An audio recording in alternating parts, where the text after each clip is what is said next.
Welcome again to our show, Diaspora Life show, and we're glad that you're watching. Majority of Kenyans you find living abroad went there as students with the promise to return after studies to develop their motherland. But increasingly, most are choosing to remain abroad after completing their studies.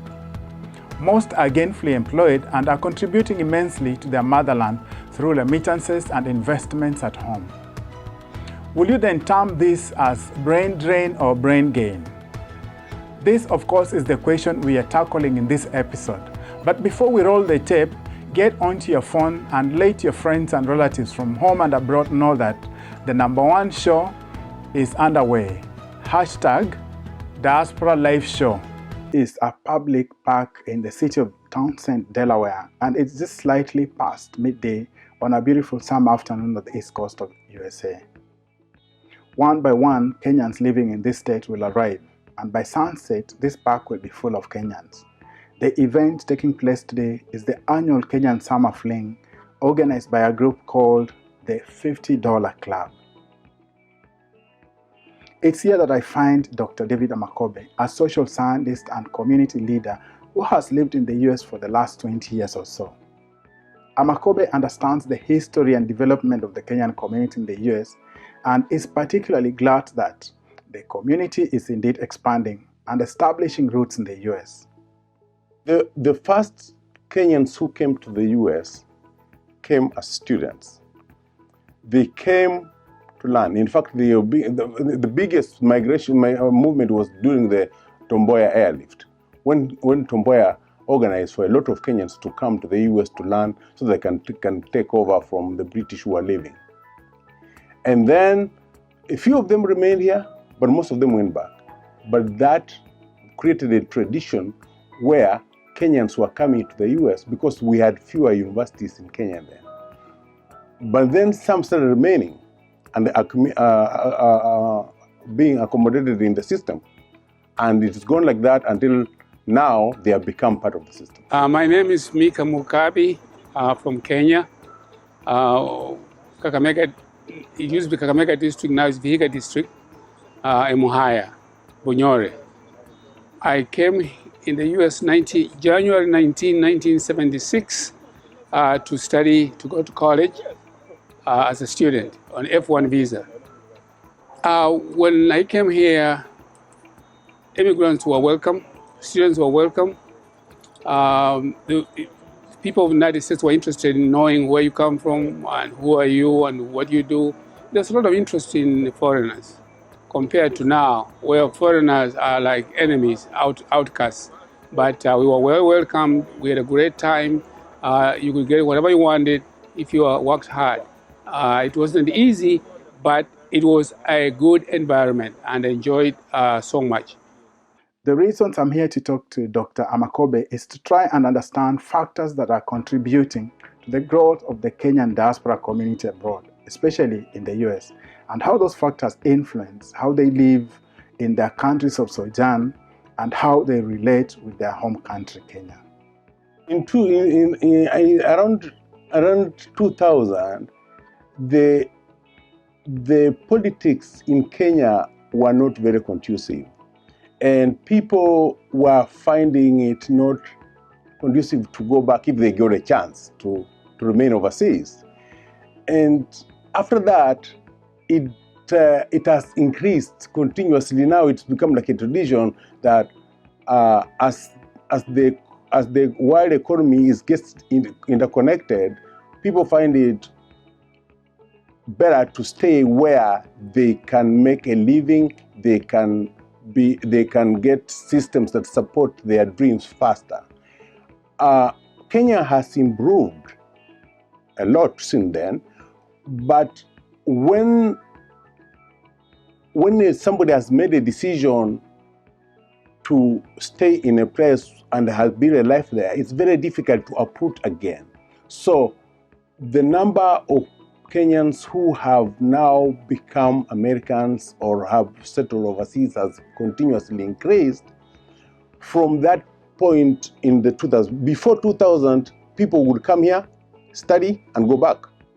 After that, the 5 years, 2000, 2005, people were like heading for the door. Help to immigrants is virtually non-existent. When we came here, we were able to get scholarships. We were able to get financial aid from the federal government as immigrants. We had all kinds of opportunities then. You could walk to a Social Security office and get your Social Security card. I remember one time we even got our students food stamps to help us. But now those things are out of the way. It's very difficult even to get a Social Security card. It's very difficult to get any financial help as a student. Having been a professor at Essex County College, it has become very difficult for students who are immigrants or students who are on F1 visa to get anything, including Social Security number. So it's hard. It's very, very difficult. That's awesome, man. Majority of Kenyans you now find living and working in the US came here as students, and the story of the American journey is very similar. Theirs is not the typical from rags to riches we are used to hearing. Rather, it's of struggles to pay college tuition to stay in college and graduate. The main challenge, however, is chasing a pathway to citizenship, or at least staying in the US legally. That is the reason you hear stories of Kenyans going as far as engaging in fake marriages and many other things in the hope of gaining legal status. But these challenges, on top of the inevitable cultural shocks, language barriers, racial and social discriminations notwithstanding, many Kenyans in the US have overcome them and are now living meaningful lives far away from where they were born. One such Kenyan is Mkawasi Mcharo Hall, a Kenyan resident of Baltimore, Maryland, who apparently came here as a student. In her case though, she came here as a postgraduate student. As a new immigrant to a foreign country, Mkawasi understands clearly how tough life can be for a newcomer to a society where people not only mind their own businesses, but are also just trying to survive. I came here in 1997, after I had already done my first degree, my bachelor's degree at the University of Nairobi. I got an opportunity because I had relatives in New York who helped me get my paperwork done for college application, and that allowed me to come here. And also because my aunt had a home in New York, that helped me start off, which was such immense grace because of the life of a Kenyan here. If you land here and you do not know where you're going to live, or you do not have a scholarship that guarantees you a place to live, you're in for a difficult time. So that helped me start off. And also at that time it was easier to find a job. I got a job. I was able to start working and start paying my fees through college. And once I graduated, I also got another opportunity to continue with my profession. And here I am. Now I've become an American, and that was not my intention. On this Saturday afternoon, I find Mkawasi relaxing at home with her American husband of 10 years, preparing to go out to dinner later on in the evening, because today is actually her birthday. Rather than having a crowd around, she has decided to spend this day alone with her husband. Even after many years in the US, Mkawasi, just like many others, is still hung up on her dual citizenship and is constantly experiencing the cultural clashes and tensions between where she was born and where she lives now. On an individual level, the Kenyans here have really pulled themselves by the proverbial bootstraps, and they are doing very well. We're talking on an individual level where a lot of Kenyans have finished their education and gotten opportunities, and they have worked hard to do anything they can to make ends meet. A lot of Kenyans start off from zero when they get here. Most Kenyans who come here are not from rich families. And even those who are from rich families and they come here, they're pretty much at par with an immigrant who just came here. And it's a struggle. So I have seen a lot of Kenyans who've done very well for themselves. They have moved from living in basements or living with relatives who helped them come here to moving to their own basements. And from there, they have moved to a one-bedroom apartment. From there to another little house, and now they've bought their own homes. They are now raising families for the 2 decades and more that I've known Kenyans here. Some of them that I met were single, just like me. Now they're raising families, and they have helped their people at home. They send a lot of money at home. And just by the mere fact that the totality of Kenyans here send so much money in Kenya, every year it increases. Right now it's I think at 1.2 billion shillings a year. Or 1.6 if I'm not wrong. 1.2 was like 4 years ago. Because that number of remittances increases every year, it tells you something.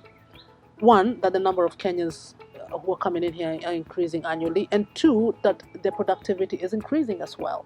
It's not hard to understand the factors that influence Kenyans, and indeed Africans, to migrate abroad. Most have migrated because social, economic, and political conditions either push them out of their countries or pull them to other countries. The basic motivation that makes some people migrate are always the same: the search for better social and economic opportunities, and of course, the escape from persecutions like civil wars and insecurity. The fact that the diaspora contribute immensely to the development of their countries of origin, especially through remittances, is not in dispute anymore.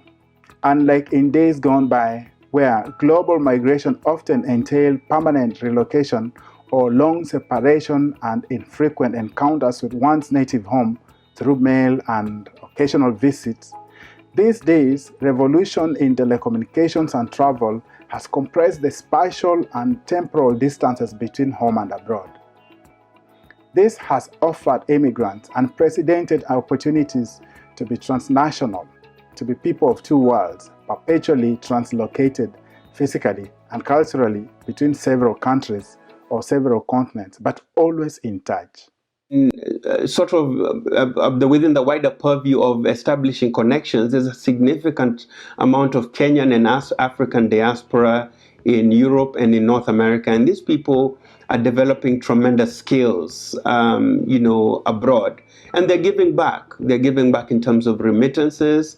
They're giving back. I know in higher education, we have currently a program with the Carnegie Trust to have faculty go back to Africa and teach people of African descent, to go and teach in African universities, to support the building of higher education, providing their skills, providing the advice and support to government. So I think it's, much as it's been a net loss in terms of human capital moving to the West, but we're also seeing what we call a brain gain as opposed to the brain drain of the past years, where a lot of Africans are now re-engaging with the continent in new and different and exciting ways, in IT, in education, in terms of the economy, and more importantly, in terms of those remittances, which I think in many ways are what support many African economies.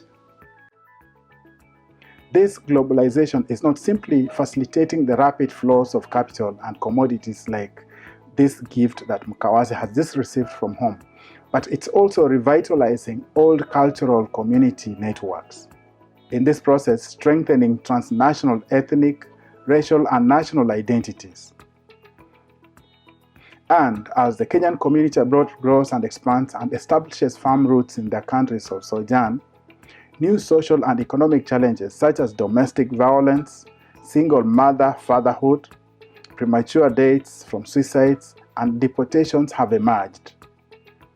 These challenges are casting a pale shadow on the seemingly flashy and prosperous lives this so-called diaspora community live.